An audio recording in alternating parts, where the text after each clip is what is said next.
menyebutkan namamu, ada di sampingmu, tapi dia tidak suka membaca sholawat. Kalau kita doakan, semoga orang itu jauh dari surga. Kalau kata Nabi Muhammad, sekarang kita ada di kota Madinah, di kota Nabi, di samping kuburan baginda Nabi, masih tetap tidak mau baca sholawat. Takutnya nanti didoakan semoga jauh dari surga. Semoga kita semua dimasukkan ke dalam surganya Allah. Amin. Bersama baginda Nabi Muhammad tanpa hisab. Amin. Ya Allah. Yang pertama. Yang kedua, ini ada kaitannya dengan umur fasa. Yang kedua, apabila ada umatmu habis Ramadan, selesai Ramadan di bulan Syawal, dosanya tetap utuh kalau kita doakan semoga orang itu jauh dari surga. Nabi Muhammad bilang apa?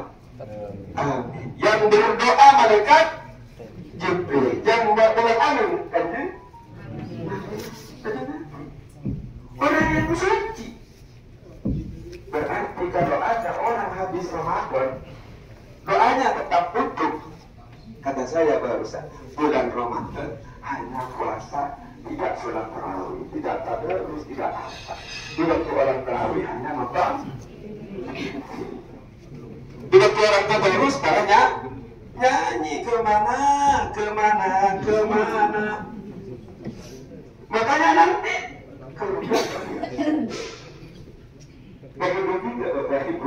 Kalau ada orang pulang, alhamdulillah, kalau ada orang pulang dari kota Mekah, pulang dari kota Madinah, nyampe di Indonesia, dosanya tetap utuh. Berarti orang itu tidak ibadah di kota Madinah, tidak ibadah di kota Mekah.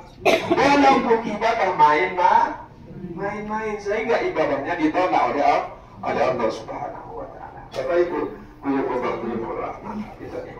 semua. Ini yang kedua. Yang ketiga, ini alhamdulillah, semoga kita tidak termasuk pada ini. Muhammad, gimana kalau ada anak masih kedua orang tuanya masih lengkap, tapi dia tidak sempat melakukan kelakuan yang bisa menyebabkan dia masuk surga, dekat sama surga.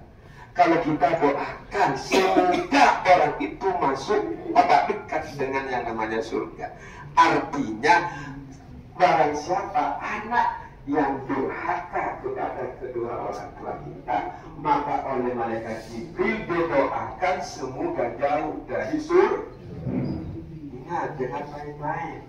Jangan berani ridal walidai wasudul fi suhbil walidai. Sayyidina Al-Qamah, Bapak Ibu, demi Allah, Sayyidina Al-Qamah hampir mati kafir gara-gara dia durhaka kepada ibu. Di waktu dia sakratul maut ditalkin la ilaha illallah, Sayyidina Al-Qamah tidak bisa membaca sampai ibunya memaafkan. Baru Sayyidina Al-Qamah bisa mengatakan kalimat la ilaha illallah. Terus gimana Pak Ustaz kalau sekarang orang tua udah meninggal? Saya dulu durhaka, sering membantah kepada kedua orang tua kita. Ingat, tidak ada istilah terlambat. Dulu ada salah satu sahabat Nabi nanya kepada baginda Nabi Muhammad, ya Rasulullah, kedua orang tuaku, ayah dan ibuku udah meninggal. Sedangkan aku dulu durhaka, saya sering membentak kedua orang tua kita. Apakah saya masih punya kewajiban untuk berbakti kepada kedua orang tua kita, ya Rasulullah? Iya. Bagaimana ya Rasulullah, kan udah meninggal ya Rasulullah? Iya ada. Bagaimana caranya kalau kita untuk berbakti kepada kedua orang tua kita yang udah meninggal ya Rasulullah? Agak kata Rasulullah. Yang pertama kata Rasulullah, cara berbakti engkau kepada orang tua engkau yang udah meninggal, yang pertama, doakan. Doakan. Lebih-lebih malam arwah orang tua kita yang sudah meninggal setiap malam Jumat datang ke rumahnya, berdiri di depan rumah, di depan pintunya, berkata, aina man sakana buyuti, Mana orang yang menempati rumahku? Mana orang yang mengambil hartaku? Mana orang yang mengambil harta warisanku? Kenapa kalian melupakanku? Sambil suara yang sedih. Lalu pulang kembali setelah imam baca khutbah di masjid. Keesokan harinya baru pulang. Kalau dia dapat bacaan kiriman Fatihah, dia senang pulang.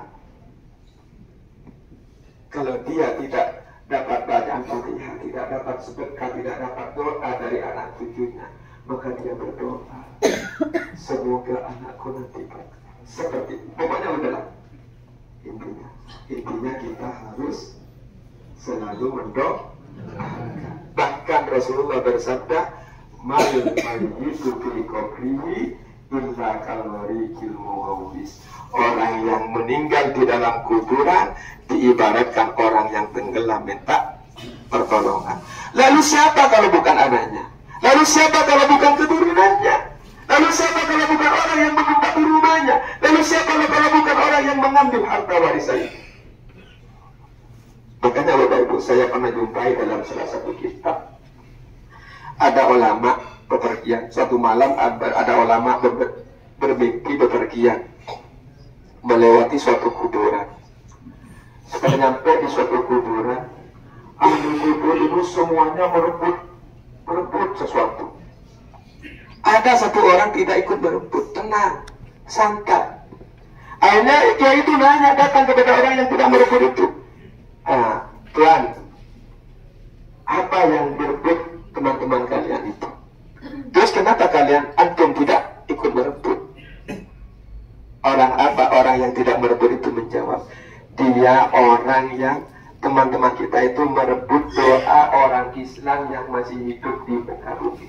Ketika kita berdoa, Allahumma ighfir lil muslimin wal muslimat wal mu'minin wal mu'minat, itu seluruh ahli kubur merebut doanya.